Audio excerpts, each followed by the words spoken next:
Hello and welcome back to On Air with Dr. Pete. I'm your host, Dr. Pete Economo, and I'm thrilled that you're back again, listening in, tuning in. As you know, we got some great guests, and today especially is another one of those examples, another incredible guest. The goal is this podcast is to be uplifting and inspiring stories, understand how to manage life, all these different topics, sort of give you the how-to. And today we have a true story of resilience. And it's my hope that her story will inspire you to keep moving through whatever challenges you might be facing. Please welcome Rhonda Britten to the show today. She is a master coach, an Emmy Award winner, a best-selling author, and she's the founder of the Fearless Living Institute. Changing lives since 1995, Rhonda has been named America's favorite life coach. And once you hear her story, you're going to understand why. So thank you for being here, Rhonda. I'm so excited. Thank you, Dr. Pete. I'm so excited to be here. Yeah, you really have been so open and honest about sharing your own personal story. So for the listeners that are just listening to you and being introduced for the first time, tell us a bit about your background. I would be happy to. And I wasn't always open and available because I was scared to talk about it in the beginning, right? I was nervous as can be. Yeah. But once I started doing it and really saw how much it supported people, it gave me the courage to keep sharing it. So Here I am. So I believe that the worst day of our lives actually contain a seed of our destiny. Yes. And so what you're referring to is the worst day of my life, right? Okay. And I was 14 years old, and I grew up in a little tiny town in Upper Michigan, 365 inches of snow a year. That's right. 2 restaurants, Douglas House Buffet Hotel and Big Boy, no McDonald's. You had to go an hour and a half for that. Wow. And my parents were recently separated, and it was Father's Day. So my father was coming over to take us to Sunday brunch, which was a big deal. Yes. So I'm in my mom's room. She's puffing up her beehive hairdo and putting on her blue eyeshadow and her rose-colored lipstick. And my 2 sisters are fighting it out in our one bathroom. Yes. And my dad walks in the back. Come on, girls, come on, because that's what dads do, right, Dr. Pete? That's what they do. That's what they do. And so me and my mom start walking out. My sister's still fighting it out in the bathroom. And as we walk outside, it's starting to sprinkle. So my dad says, "Let me get my coat from the car." Now, this coat is a tan Naugahyde leisure suit coat. So if you're old enough to remember, those were hot-looking coats. Yes. And so as he opens that trunk to get his coat, I noticed out of the corner of my eye that he is not grabbing a coat, but he is grabbing a gun. And he starts yelling at my mother, "You made me do this. You made me do this." And he fires. And I start screaming, "What are you doing, Dad? What are you doing?" And he cocks the gun for a second time, points it at me, and I believe I'm next. Yeah. And he blinks and I blink. He blinks, I blink. And my mother, with her literal last breath, screams out, "No, don't." Yeah. My father, realizing my mother is still alive, takes that bullet intended for me and shoots my mother a second time. It goes through her abdomen, out her back, lands in the car horn. And for the next 20 minutes, all I hear is, the horn. Right? The horn. And then my father cocks the gun a third time, points it to his head, and fires. Wow. And so in a matter of 2 minutes, I was the sole witness of watching my father murder my mother and commit suicide in front of me. At 14 years old. At 14 years old. And now, I don't know how you'd respond, but I blamed myself because I was the only one physically out there that could have changed it, right? I didn't jump in front of the gun. I didn't kick my father in the shins. I didn't grab the rifle from his hand, right? Nope. I just stood screaming, "Stop, Daddy, stop." And from that moment, I like to think of it as I split in two. And I think many people can relate to that, right? Sure. The outside Rhonda and the inside Rhonda. And the outside Rhonda was, I'm fine, straight A student, full ride to college, class president. And I'm fine. I'm good. And inside, though, self-hatred, self-deprecation, low self-confidence, self-esteem, believing that this was all my fault. And if you watch your mother die, you don't get to be happy. That's off the table. Right off the table. So for the next years, I found alcohol in college. So I started drinking, numbed the pain a little bit, right? And from my drinking, I got 3 DUIs. I tried to kill myself 3 times. Oh, man.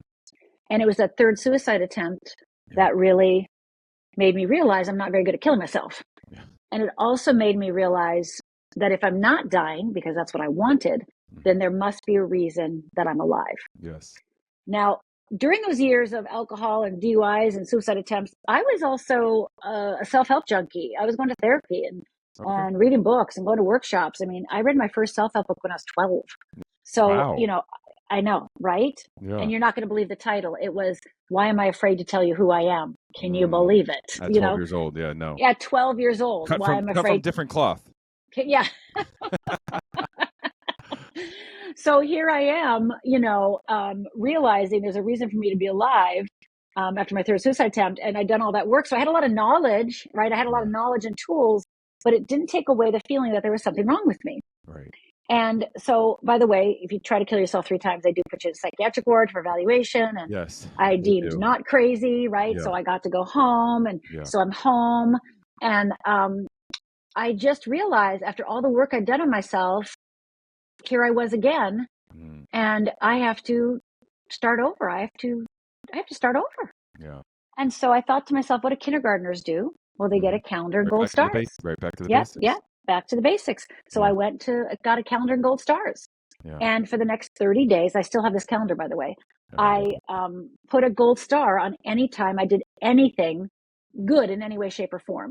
love it. And we're talking about getting mad and not breaking anything. That's where I was at the time. Like, Sure. whoa, look at me. I didn't break anything. Yay, me. Right. That's But at good. the end of, right. Yeah. Movement forward, Mhm. movement forward. And so at the end of 30 days, I had a calendar filled with gold stars. Nice. And that gave me hope and kept me going. So this transition to your passion of helping others, I'm imagining. Now, do you still use calendars and gold stars? I use something called acknowledgement. So the calendar gold stars, even though sometimes my clients do use calendar gold stars, Yes. but what I've turned it into is something called acknowledgements, and I've built on it.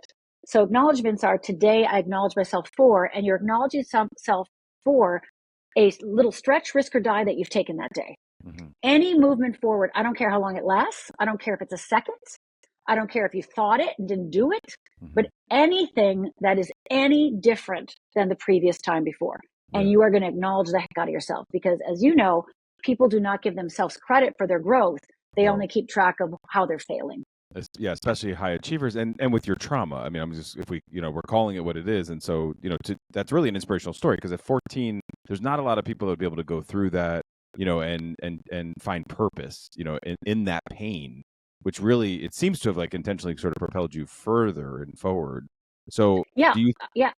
Go ahead. Go ahead. No, I was going to say, I can see in hindsight that this was all right. This is all divinely guided, right? Like, it's like, of course that had to happen. Of course I had to go through fear. And of course the first book I read was Why Am I Afraid to Tell You Who I Am?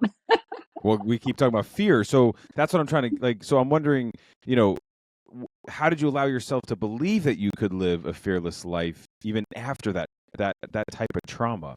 Well, that's a really good question, because I actually, this is in my late 20s, I'd quit drinking. So that was the first good step, right? Mm-hmm. Then I forgave my father and my mother and myself for that day, because that was big. I had to do that work, and that was really freeing. And I, at the time, this is in my early 30s, I had a little PR company, and I worked with solo entrepreneurs. And one of my solo entrepreneurs was one of the very first life coaches. Okay. And he would tell me all the time, you're going to be a better coach than me. And I was like, have you forgotten about the 3 DUIs, 3 suicide attempts, and the alcoholism? Have you forgotten that? Yeah. Because I don't think anybody wants... You were still judging yourself. Absolutely. I mean, who am I? Yeah. I really thought at that time that I was still my past, right? Yeah. I had done a lot of work on myself, but I still didn't think that I had a right or could get beyond that, because everybody would be like, well, you tried to kill yourself. Why am I going to listen to you? Why do you have anything? And now I was going to school to become a spiritual practitioner. It was a 4-year program. Nice. But I didn't have the goal to actually have clients, because again, who was I to have clients? I can't have clients, right? Right. And so, are you up for some woo-woo, Dr. Pete? I love it. You love woo-woo? You good with woo-woo? Okay. So I am at his office working with my client, and we're brainstorming a new workshop he's going to do. And I'm sitting on the couch, and he's at the board. He's writing down, right? And we're just working our way off, working. And then all of a sudden, out of the corner of my eye, I see a cloud come down from the ceiling with a book on it. And the book goes like this, shuts and goes back into the ceiling. And I'm like, what the hey? I'm like, Yeah. really, that can't be for me. I mean, that was my first response. That can't be for me. Yeah. I turn around to see if somebody had walked in that it must be for, and it accidentally, like, I hit me, right? I got splashed from the puddle, right? Like, it's Yeah. like, it can't be me. Yeah. And so I look and there's nobody there. Yeah. And so then I look over at Paul, my client, one of the first coaches, and he's still talking. He has no idea what's happening. Yeah. And so I'm like, what the heck? And I thank God the next day I had an appointment with my minister in the spiritual practitioner program. And I'm like, okay, the ceiling came down, the cloud came out of the ceiling with the book, and the book went, la, la, la, la, and I went like, and it answered, because what happened with that download is every question I'd ever had was answered. Yeah. I knew everything about everything I'd ever been wanting to know. And not only that, it told me now I must go and teach it. Wow. Okay. And I said this to my minister, and I was like, well, yeah, I'll be ready. Like, I have to finish my bachelor's because I left with 3 classes left, and I got to get my master's, got my PhD, and then I'll write a book. Yeah. And she goes, Rhonda, you got the call, you're ready. Yeah. Wow. And I'm like, no, you seem to have forgotten. I've got 3 classes. I got to get my master's. I got to get my PhD. I'll be ready in 7 to 10 years. And she just kept saying, you're ready. And I'm like, you don't understand. You're not hearing me. I have to do this. Listen. Yeah. Right. I don't have a right to do this right now. Yeah. And so it took me a few months to surrender and embrace what was happening. And one of my friends, I was trying to enroll in Paul's class, and she looked at me and said, well, why don't you coach me? And I was like, me? And yeah, she goes, I want you to coach me. I'm like, oh, okay. I said, like, hesitantly, it's like, okay, I guess this is the next spot. And so I started coaching her and would run to Paul, after every session, like, she said this, I said this, she said, because I had no idea what I was doing. Yeah. And then about 6 to 8 months of this, I started realizing I do know what I'm doing. Yeah. And then when I embraced my mission and really started understanding that this was what I was made for, it was shocking, and it took me time to say yes. But when I did say yes, I was practicing coaching 2 people. And within that realization that, yes, I meant to do it, I had 20 clients within a week. I'm sure. Yeah. So tell us a bit about the Wheel of Fear and the Wheel of Freedom. Well, that is also a download because, I'm not smart enough to come up with that myself. So, right. So the Wheel of Fear is that old you is still inside you. Yeah. Well, got to be humble, right? Right. No. So really it was when I was working with my clients, I started noticing all these things. And so I started keeping track of them and started building a program, not really knowing what I was doing until it became something. And what it became is the Wheel of Fear.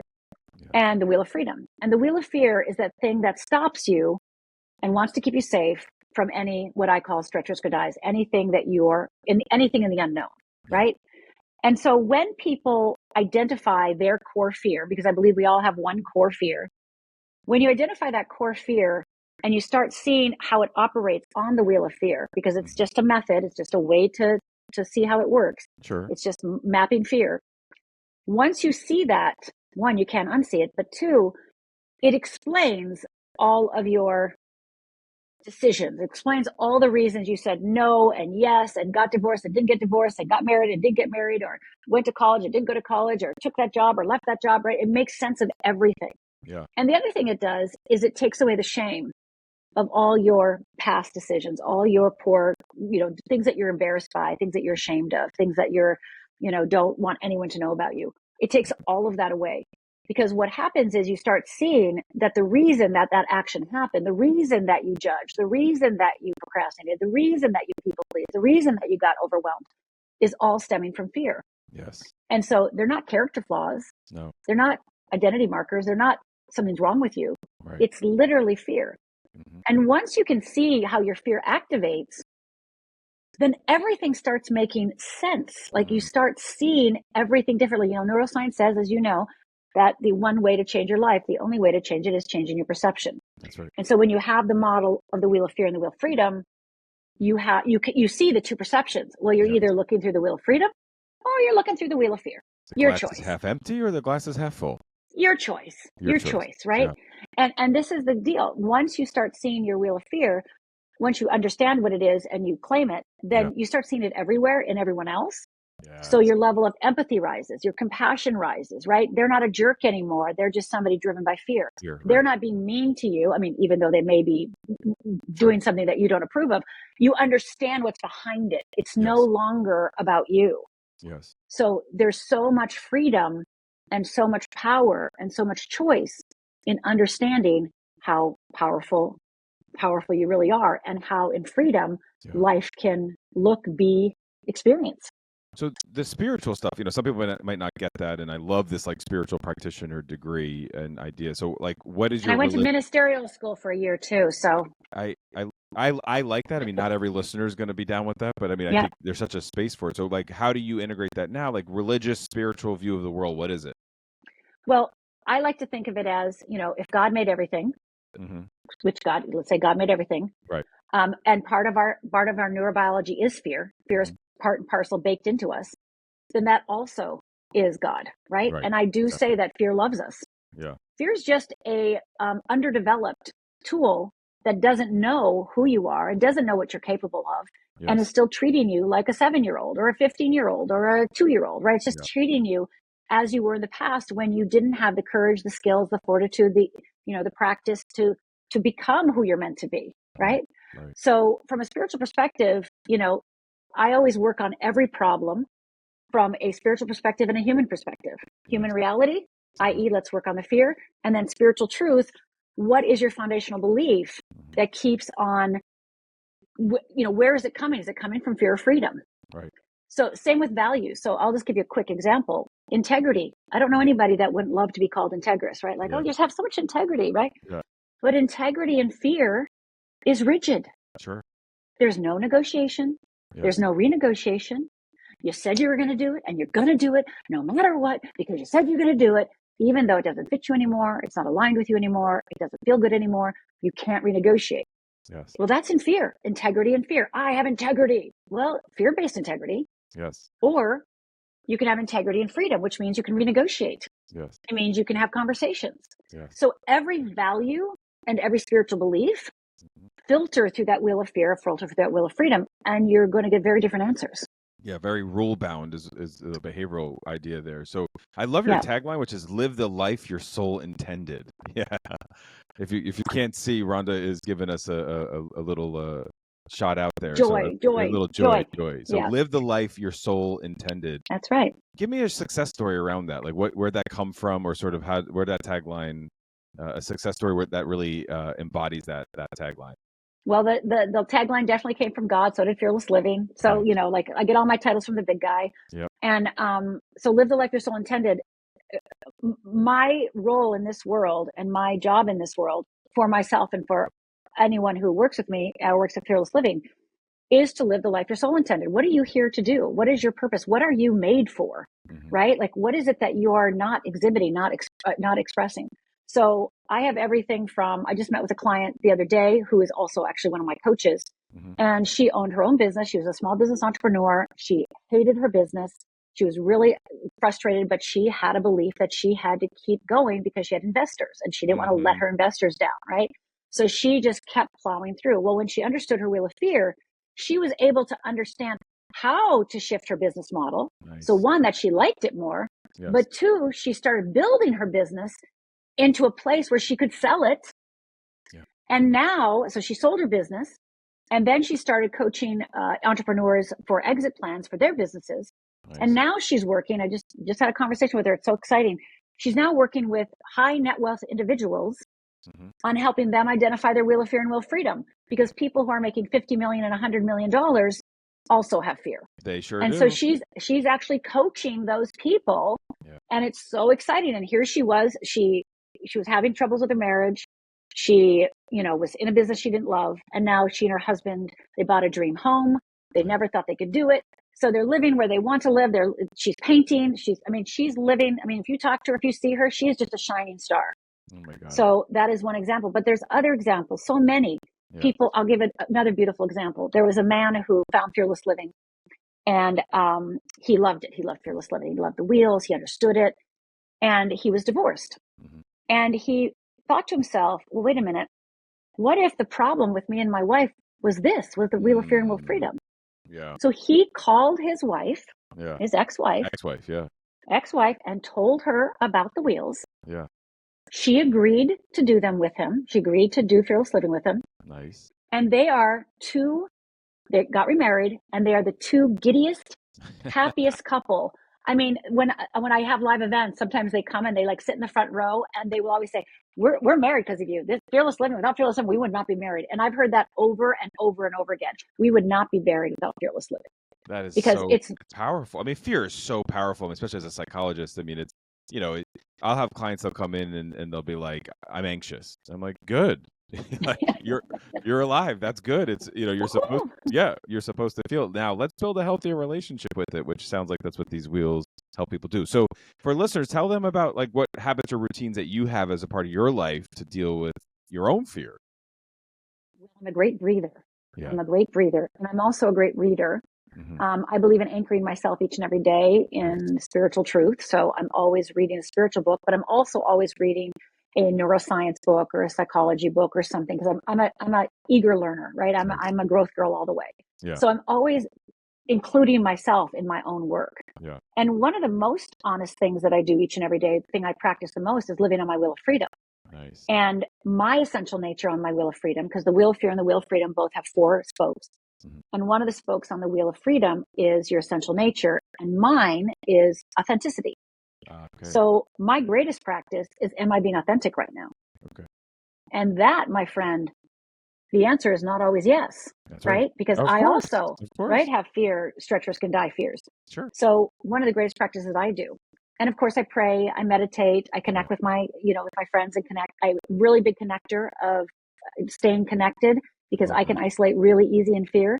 So I've got to keep those connections going, keep those friends, travel, see them see me. So really staying close to family and friends is also really important. Yeah. I mean, being holistic in all of that, I mean, you really embody resilience. I mean, I think, it's curious, right? Because like 12-year-old, here you are reading about fear and your identity, 14-year-old, this real traumatic experience, and then this rest of the lifetime to kind of undo a lot of this, which is the work that we do, right? That is this work. So what advice would you say you have for some of our listeners that are maybe going through something traumatic? Well, the first thing I want to say is, and I wish you could, melt this into your bones and have it in your marrow, is there's nothing wrong with you. It's just fear. Yeah. There is nothing wrong with you. It's just fear. There's nothing wrong with you. It's just fear. Yeah. And if you're going through a traumatic event right now, if you're going through something horrific and horrible, I ask you to see your innocence. Yeah. Innocence is one of the core skills that we follow. The number one value that I have is seeing your innocence. And being able to forgive yourself, forgive whoever the perpetrator is. And of course, don't have to have lunch with them, and you're not ready to forgive. That's okay too. Right. But being willing to see that, what, right here and right now, you have choice. Yes. And that is so powerful. So you do not have to be a victim of your circumstances. You can have a little self-pity party, go for it, right? Yeah. And you don't have to forget it. But you do have to rise above it. And you know this, you've read the books, you've seen, you've read the cards. Of course. But just know there's nothing wrong with you. It's just fear. And once you see that, like my father killed my mother because of fear. My mother stayed with my father because of fear. Right? Yeah. I stayed stuck for almost 20 years because of fear. Yeah. It wasn't that I was stupid or failure or, a lousy person. I just didn't know how to get out of the box of fear. Yeah. And my father didn't have the emotional understanding to get out of it. He just knew that he wanted to get rid of this thing that made him afraid. So he had to kill my mother. So just know that there's nothing wrong with you. There's nothing wrong with you. It's just fear. I love that. What I always say, no one's ever died from fear. Well, I guess in this, like we said it in anxiety. I mean, I guess in your example, perhaps there is some death in that. But in terms of anxiety, and people often will use those synonymously, but anxiety itself kind of holds people back from what they want to do, and that's what this wheel of fear kind of helps people figure that out. That anxiety alone you won't die. It's not like a heart attack. That's right. And I've had clients, and of course I'm not a doctor, and I'm not a medical profession, but I've had clients who have gotten off their anxiety medication because now they understood what was happening to them, and they were able to process it differently. And again, I'm not suggesting that at all. Yeah. Yet there is things as working with Dr. Pete, things that you can do to actually have a different relationship with your anxiety. And I love when you say, good, because you're alive. And it's like, woohoo. Yeah, woohoo to anxiety, which said nobody. But you know what? You got to do that. You can't let that heckler get there. So, this I know you and I could probably talk forever. But how can listeners find you? Because there's a lot of people going to want to find you. Org. Go get my book, Fearless Living. That has the whole process of the Wheel of Fear and Wheel of Freedom. You can take my course, Fearless Living Transformation Program, at fearlessliving.org. But I have a free gift for everyone right now, and it's Nice. fearlessliving.org/risk, RISK. And it is a 3-video series, 15 minutes only each. At the end of video 3, I actually explain the Wheel of Fear. But this exercise is to help you overcome procrastination, to start seeing what is stopping you from those goals and dreams. But more importantly, it's showing you how to start moving forward. It's one of my clients' very, very favorite exercises. I have companies use this internally. Yeah. By saying, is that a stretch, risk, or die? Right? So it's a different way to talk about what you're about to do rather than yes or no, black or white, right or wrong. Yeah. Instead, it's stretch, risk, or die. So go fearlessliving.org/risk, RISK. And it's got all the worksheets, the workbook, everything you need. Super easy. 45 minutes of your life. I promise it will change your life. Amazing. And to get over procrastination, because I know every right. one of my clients could benefit from that. So thank you, Rhonda, for sharing that free resource and for just being here today with your really deeply personal story. I know that you're going to continue to inspire lots and lots of people. So thanks again, Rhonda. I really appreciate it. Thank you, Dr. Pete. Be fearless. Yes, be fearless. All right. So listeners, thanks for tuning in today. As always, if you have a show topic, head over to officialdrpete.com and let us know what you'd like to hear from us, because we want to hear from you. So until then, until we see you next week, spread a little kindness and stay well.